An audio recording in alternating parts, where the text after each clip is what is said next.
to Joe and Di's Allotment channel. I'm Joe and Di's behind the camera. What we're going to be doing today is dehydrating some apples.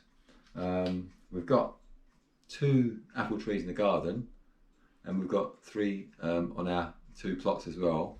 So we like to use as many of the apples as we can. These are fallen apples, so rather than just composting them, we try and sort of use as much of it as we can. So they're not in the best, some of them not in the best of condition, but we can still get some apple out of it really to dehydrate and slice. So there's 10 kilograms of apples here. There's 10 kilograms of apples here.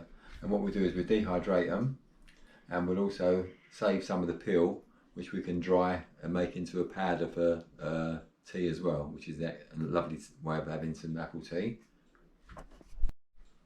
So once we've dehydrated and processed them, we end up with a nice crispy apple. Lovely. Our grandchildren absolutely love them. I think we made 10 jars last year. We generally make about 10 jars a year, and we've got 1 unopened and 1 half empty jar already. So that's all we've got left. So they go down very quickly. We've had our dehydrated for about 2014. Yeah, we've had our dehydrated for about 8 years now. So we dehydrate lots of stuff every year. Strawberries we've not been able to dehydrate this year. We generally dehydrate strawberries as well. This is all we've got left, but we had a rubbish strawberry crop this year, so not much of that going this year. But apples we do every year.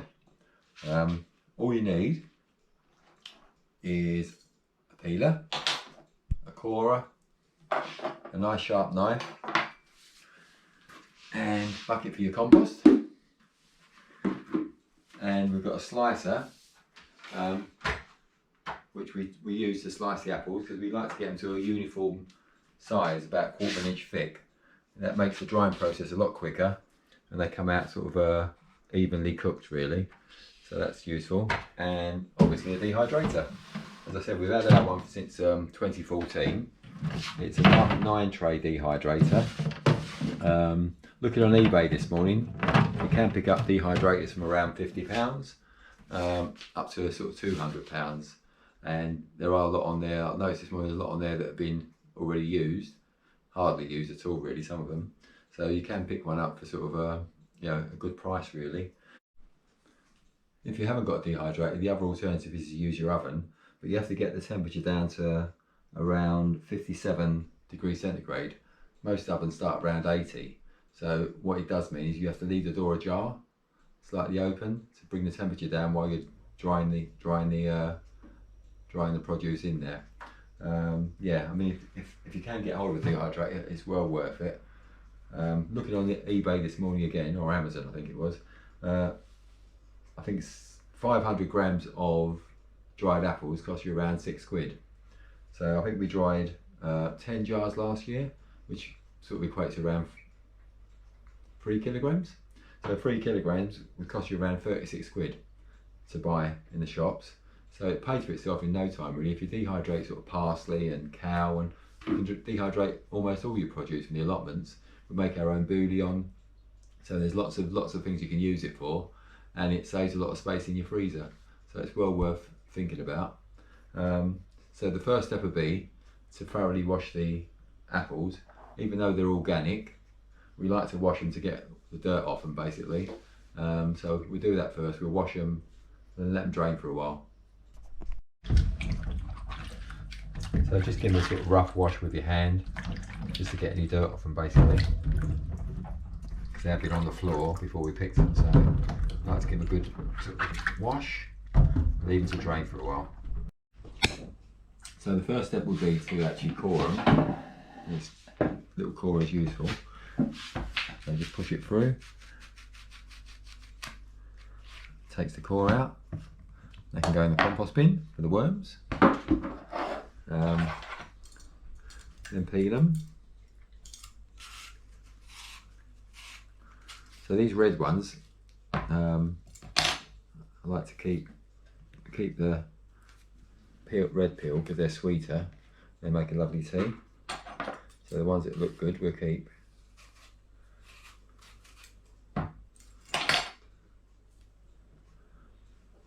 the rest can go in the compost bin. So that's the first little batch cored and peeled. It's a lot easier when you pick the apples off the trees because they're in better condition. And it does speed up the process because you're chopping out all the bad bits at the moment. But yeah, so that's the first batch done. And we've saved quite a lot of peel as well, which we can dry and pad to make some tea with as well. So the next step will be after we've cored and peeled them. I mean, you can leave the peels on. Some people do leave the peels on, but we prefer the taste without the peels. Some people are happy to leave the peels on, just core them and slice them. But yeah, we always remove the peels. I think the children prefer them that way. So yeah, the next step will be to slice them.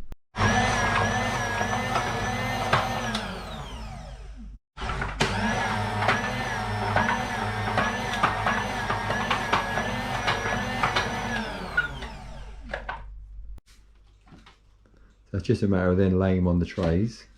I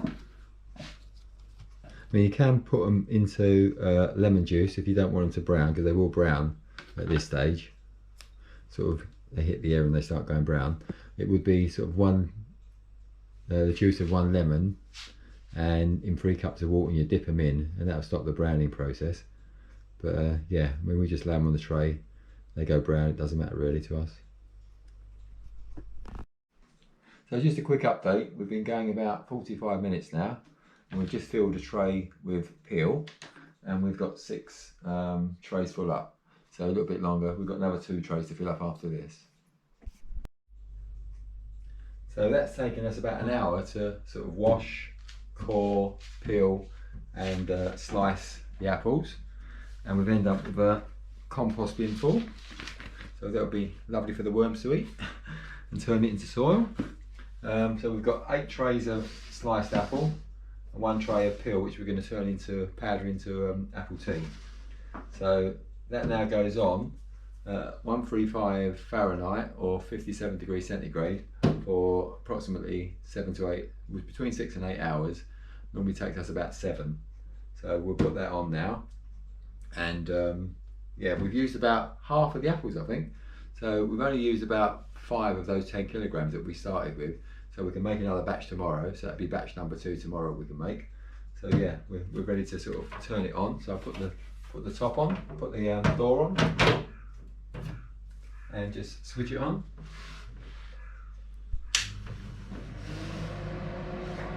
So that'll give us a nice smell of apples throughout the house as well.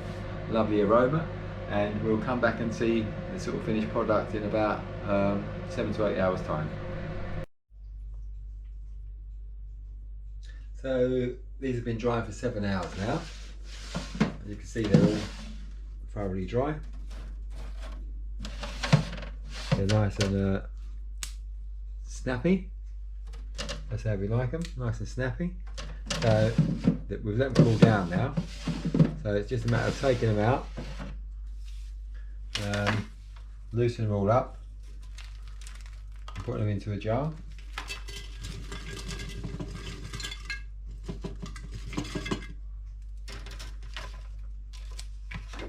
Put them in the jar, and we'll take out the peelings as well now, just to show you those. That's one emptied. I can probably get about 2 jars there, I think, or maybe 1.5. I'm not quite sure. So that's the apple, and you can see the peels have just like shriveled up completely. They're nice and snappy as well. And what we do is we put those in the blender, blend them, and turn them into a powder, and we can make them into tea. So 1 tray of peelings has ended up with a small little bit at the bottom of the jar. So I think we need to sort of, once we start picking the apples off the tree themselves, the peels will be a lot better. Those were the sort of fallen apples. So we'll then do a whole 9 trays of peels, I think. And then we can use maybe the apples, dry those as well, or we can make them into a, what's it called? Puree. Puree. Yeah, puree, that's it. So yeah, so you can use sort of half a teaspoon or a little bit more, depending on how you like your tea. So yeah, that's a nice little tea. So that's done. So we're going to fill the jars up next, and then we've still got probably half the apples left, so we'll do some more. We'll do another lot tomorrow. I think, as I said earlier, I think we made 10 jars last year, and we've only got 1.5 left, so it probably lasts about 5 or 6 weeks each jar. So once we've put them in there and sealed them, we won't open the jar until one jar's empty, so they stay sealed until you open them. And I mean, ours only last about a year, but I think they would last a bit longer if you hadn't opened the jar, maybe 18 months, or even longer. I'm not quite sure. You'd know if they were going off by looking at them and see if there's any sort of mould in there, or if they start to smell a bit different or whatever. But I think some people say they last up to 3 or 4 years. We've never had them that long, so we've never been able to find out. They don't last more than a year. So yeah, it's an excellent way of storing your apples. It's an excellent way of using fallen apples off the trees, or if you've got a glut of apples, it's an excellent way of bringing them down to a small amount and storing them. So yeah, excellent way of storing apples. So hopefully you found that informative. Hope you've enjoyed the video. Give us a thumbs up if you have. If you'd like to make any comments in the comments box, or if you'd like to follow our journey, please use the subscribe button at the bottom, which is the circle in the corner. Press that and you can subscribe to our channel and follow our journey for lots of ideas, tips and advice on how to grow, but how to use as well. So thank you very much for watching. Happy gardening, everybody.